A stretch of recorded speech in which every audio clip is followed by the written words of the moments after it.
Another thing too, as far as what I've noticed about your work, I do enjoy how it a lot addresses a lot of the more, these fringe examples. It might take a particular example in society and kind of break down the particular anarcho-capitalist case for that, such as roads or highways, oceans, aquifers, things like that. And, you'll write these books that go very in depth into these subjects. And I think that that's very important because, in order for us to, truly, establish anarcho-capitalism as a workable, example, we need we need at least some type of answer to each concern that might come up as far as uh, privatizing things. So, for example, with roads, some people will argue that, well, roads are a natural monopoly, so therefore anybody, privatizing it would be an absolute disaster because people would be in a position to abuse uh, the person paying for it, as the customer. So basically, I'm kind of curious, just for the sake of this podcast, what is your rebuttal to people who will kind of insist that things such as the ocean or the pub or roads or space have to be government-owned property? Well, you touched upon three books, actually four books that I've written. One on the general case for privatization of anything, and then applying it to roads and highways and streets, applying it to rivers and oceans, and applying to the space. So there are four books that I've done on that. And, there's nothing wrong with privatizing the post office. We should privatize the post office. But it's not really, how shall I say, a challenge. It's sort of, yes, we should privatize the post office and somebody should write a book on it, but I'm more into heavier challenges than that. Whereas roads are much harder to see.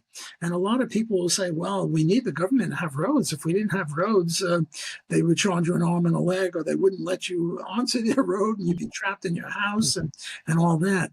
My motto is, if it moves, privatize it. If it doesn't move, privatize it. And since everything either moves or doesn't move, privatize everything, and certainly roads. I have several motivations for the roads book. One is the most important one. Do you know how many people die on the roads? 40,000 people every year, give or take, sometimes 38,000, sometimes 41,000. But over the last 10, 20 years, it's roughly 40,000 people die. How many people died in 9/11? Only 3,000. How many people died in Katrina? 1,900. How many people died so far in Hamas war? I don't know, 5,000 on both sides, or 10,000. This is 40,000 every year. And yet nobody says squat about it. It's not in the newspapers.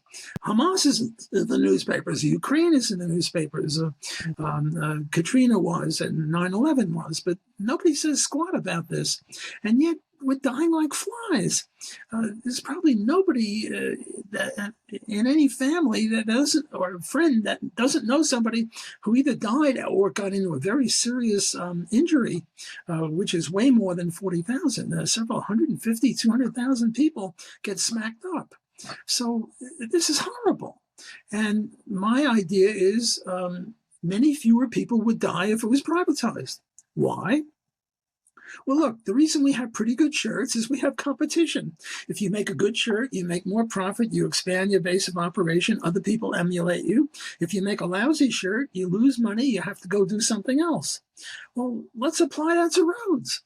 If we had I don't know, 3,000 people owning different roads, and road owner A came up with something great and started advertising, come to road owner A, it's twice as much, but you're a lot safer. And then road B and C and D would follow that pattern. Whereas right now we have one set of rules of the road from Washington, D.C., and nobody can gain anything from saving lives. Let me just give you one example. Right now, the minimum speed on the major highway is 40, and the maximum speed is 70.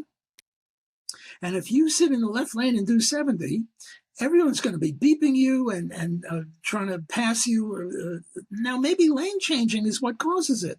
Whereas what do the mainstream people say? The mainstream people say, well, the reason we have so many deaths is drunken driving and speeding and vehicle malfunction, and the NHTSA, National Highway Traffic Safety Administration, I want a little applause for saying that. I'm trying to, I've worked, thank you. I've worked on being able to say that. They have 125 different causes of road deaths, including how far is a hospital from the road, because the closer it is, the more lives you can save.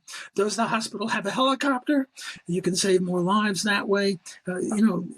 Minute kinds of explanations. But these are only proximate causes. What's the difference between a proximate cause and an ultimate cause?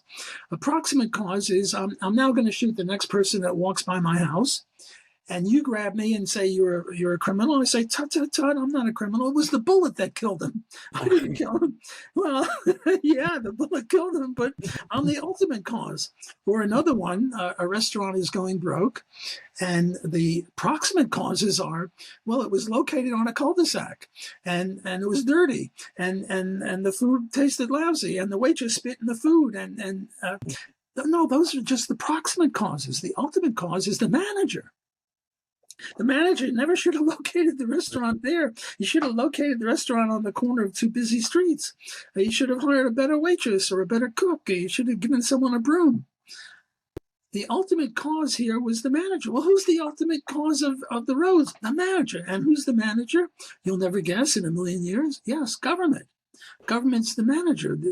It's their fault, not the fault of speeding and drunken driving and vehicle malfunction and inattention and using cell phones. It's the manager that didn't stop that.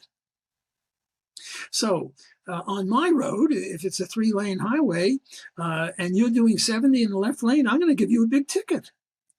Because everyone, changes lanes, and maybe that causes it. Or maybe what I'll do is, instead of everyone has to do 70 or maximum of 70, I'm going to say in the right-hand lane, everyone's got to do 60. Not 61, not 59, 60. And in the middle lane, everyone's got to do 70. And in the left lane, everyone's got to do 80. Will that save lives? I don't know, but somebody should try that, and maybe it will save lives. And the first half of this book is a whole bunch of things like that. And the second half of the book is dealing with objections. And one of the big objections is you try to get out on the road or on the street, and they say that'll be $1 million, and you're trapped in there. And the answer to that is nobody would buy a house on a road until they were sure that they had a contract with the road owner that would prevent them from doing that. Something like, I won't charge you any more than anyone else or something. And the road owner would have an incentive to sign a contract like that because he wants people to have houses and factories and shopping centers on his road. And if he didn't obligate himself not to do that, nobody would come to his road. So that would be a 5-minute description of that book. And if you're interested, get the book and see many, many other hints as to how we can save lives and how we can deal with the objections. The second motivation is traffic congestion. In major cities, you just sort of sit there twiddling your thumbs, bumper to bumper traffic. Well, raise the prices. I mean, that's just the shortage. Demand is greater than supply, so you raise the price and you get rid of the congestion.